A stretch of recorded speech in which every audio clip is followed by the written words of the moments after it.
here I am, another day in Minecraft world.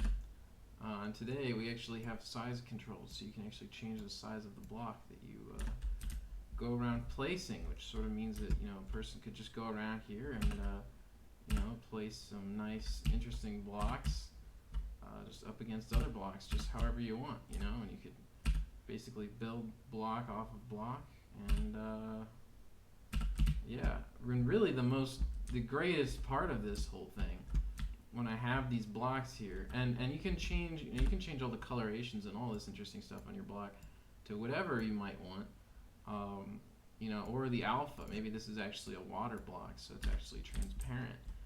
You can do all that, and then you can actually place it down, and then if you want to capture, maybe I want a couple of water blocks and then grass around them here. I can actually use T on the ground to sort of do like a color picker of what's already on the ground here in my little Minecraft world, and I can just go around and place some blocks and build myself this little world.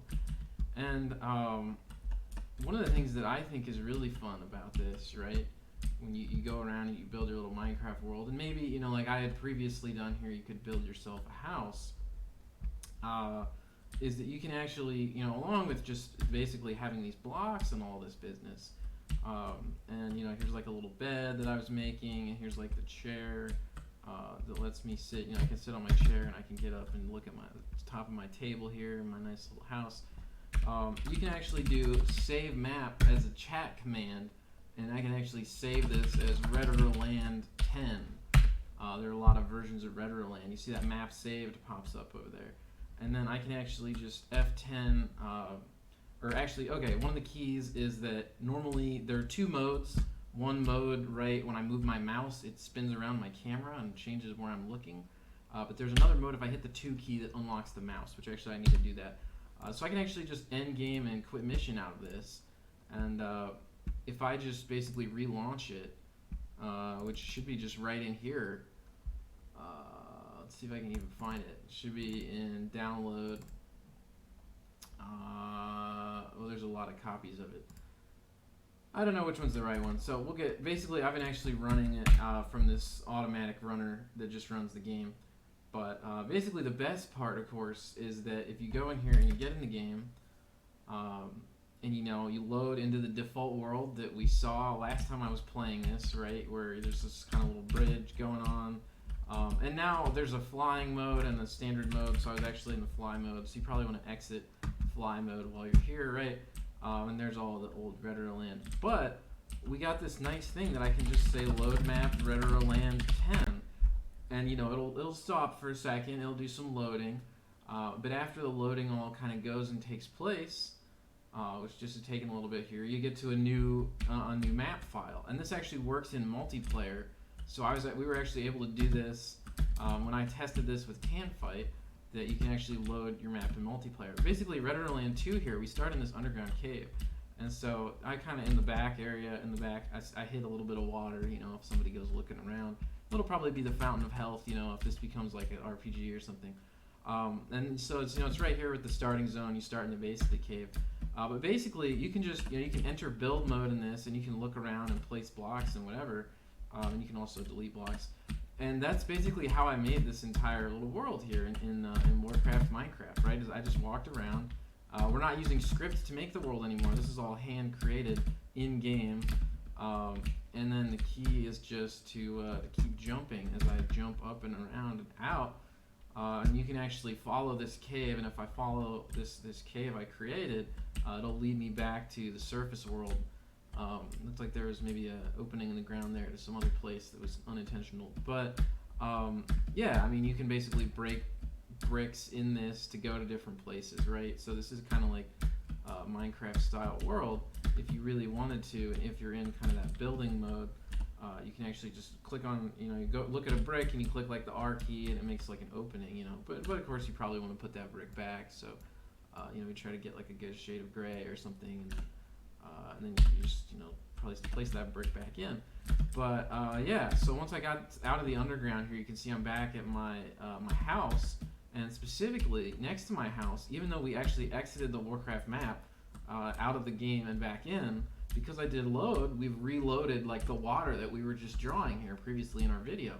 So that's pretty much the way this whole thing works, right? Is that we have this saving and loading, and you can load multiple different maps, right? So this map here is Retera Land 10 that we saved, but I should be able to just basically go and like load map. What was it called? My Demo, I think was the other one. We'll see if it's called My Demo. Yeah, My Demo, which goes back to my saved copy of the original demo, and then saves as a file on my hard drive. So, you know, basically you can just go around and you can just load and save whatever you want with these.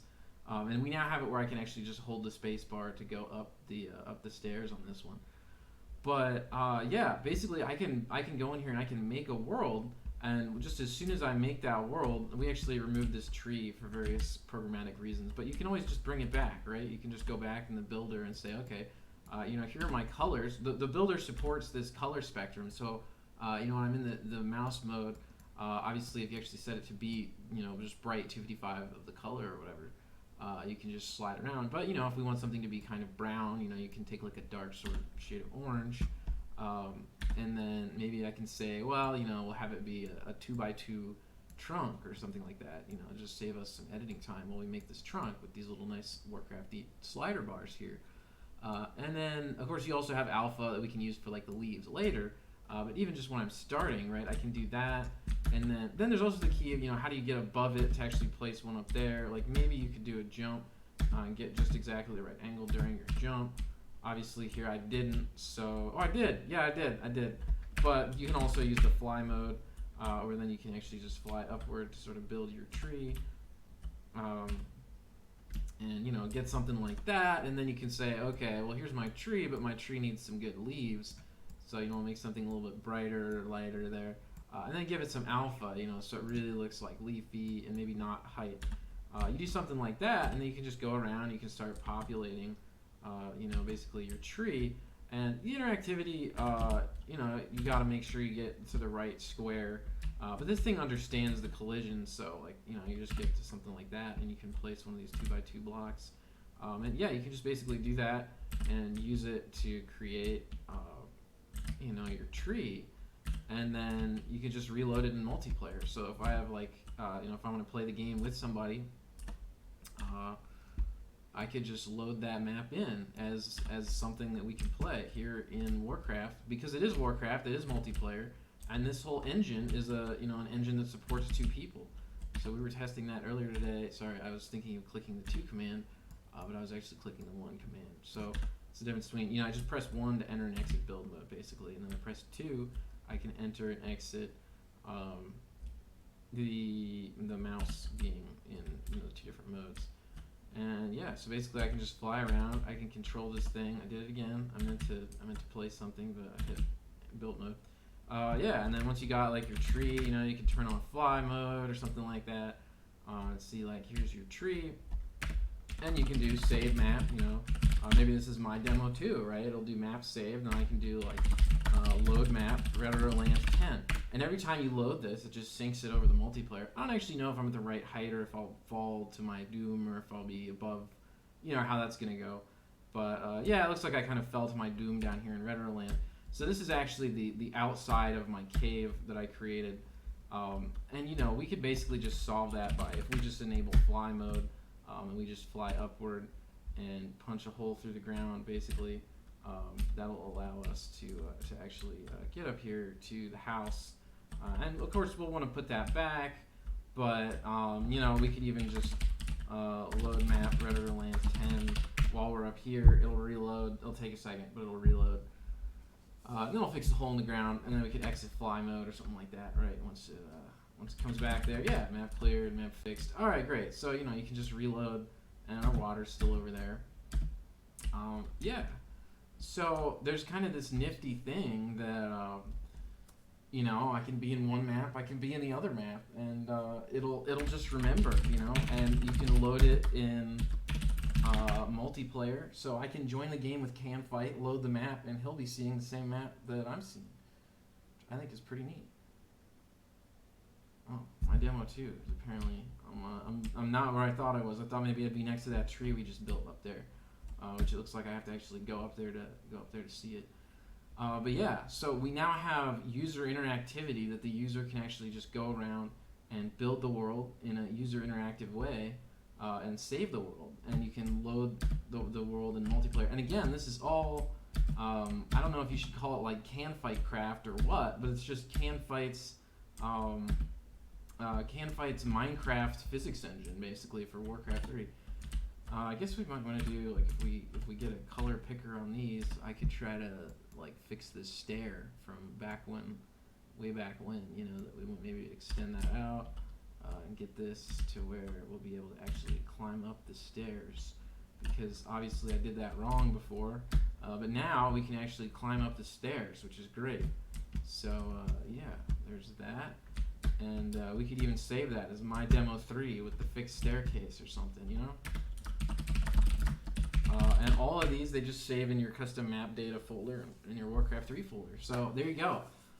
Fun engine, good times, and once again, I think this is going places with this thing CanFight built here. There's a lot you can do with it, and it allows sort of 3D interactivity with the world in Warcraft 3, right? I can be under this platform, I can be over this platform, which is a totally alien concept to most other Warcraft 3 maps.